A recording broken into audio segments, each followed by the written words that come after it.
Kadapa parliament పరిధిలో పరిధి చూసుకున్నప్పుడు కడపలో ప్రస్తుతం వైఎస్ఆర్సీపీ పార్టీ నుంచి వైఎస్ అవినాష్ రెడ్డి పోటీ చేస్తున్నారు. తెలుగుదేశం పార్టీ నుంచి చెదిపిరాళ్ళ భూపేష్ రెడ్డి పోటీ చేస్తున్నారు. కాంగ్రెస్ పార్టీ నుంచి మాత్రం ఇక్కడ వైఎస్ షర్మిల పోటీ చేస్తున్నారు. ఇక్కడ రాజకీయ సమీకరణాలను మాత్రం చాలా జాగ్రత్తగా గమనించాల్సినటువంటి అంశం ఉంది. కడప పార్లమెంటు పరిధికి సంబంధించి అందరూ కూడా కడప పార్లమెంటు పరిధిలో ఖచ్చితంగా అవినాష్ రెడ్డి గెలుస్తాడు అనేటువంటి అభిప్రాయాలు, వైఎస్ఆర్సీపీ పార్టీ గెలుస్తుంది అనేటువంటి అభిప్రాయాలు అందరికీ చాలా బలంగా ఉన్నాయి.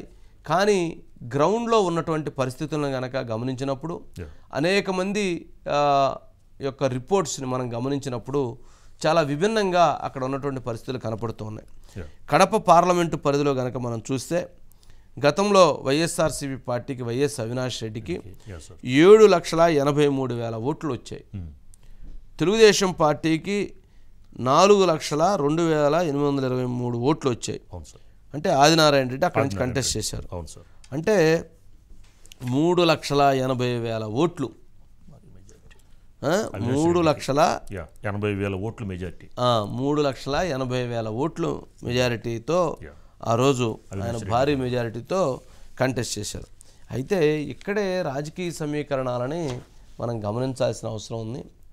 వైఎస్ షర్మిల కాంగ్రెస్ పార్టీ వైపు నుంచి పోటీ చేస్తుంది ఎంపీగా.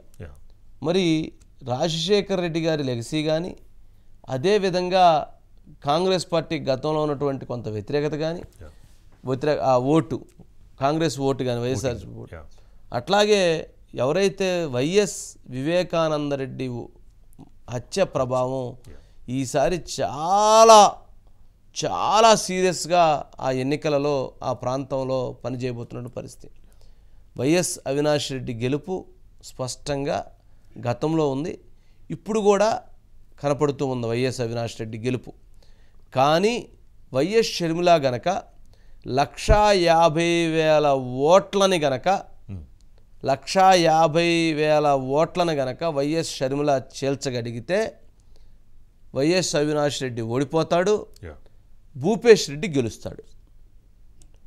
వైఎస్ షర్మిలకి ఇంట్లో 4 ఓట్లుంటే వైఎస్ఆర్సీపీ పార్టీ ఓట్లు 2 ఓట్లు షర్మిలకి వేద్దాం, 2 ఓట్లు అవినాష్కి వేద్దాం, వైఎస్ఆర్సీపీకి 2, షర్మిలకి 2 వేద్దాం, రాజశేఖర రెడ్డి బిడ్డ అనేటువంటిది పని చేస్తుంది.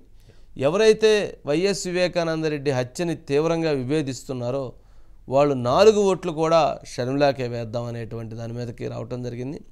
ఇక్కడ కనుక తెలుగుదేశం పార్టీ కనుక 1,00,000 ఓట్లను పెంచుకోగలిగితే, 1,00,000 ఓట్ల పైగా వైఎస్ షర్మిల కనుక చేల్చగలిగితే అవినాష్ రెడ్డి గెలుపు అనేటువంటిది చాలా కష్టమైనటువంటి పని. వైఎస్ అవినాష్ రెడ్డి ఓడిపోయేటువంటి ప్రమాదం కనపడుతూ ఉన్నది. ఇప్పుడు వైఎస్ షర్మిల ఓట్లు చీల్చిన దాన్ని బట్టి విజయం అనేది డిపెండ్ అయి ఉంటుంది.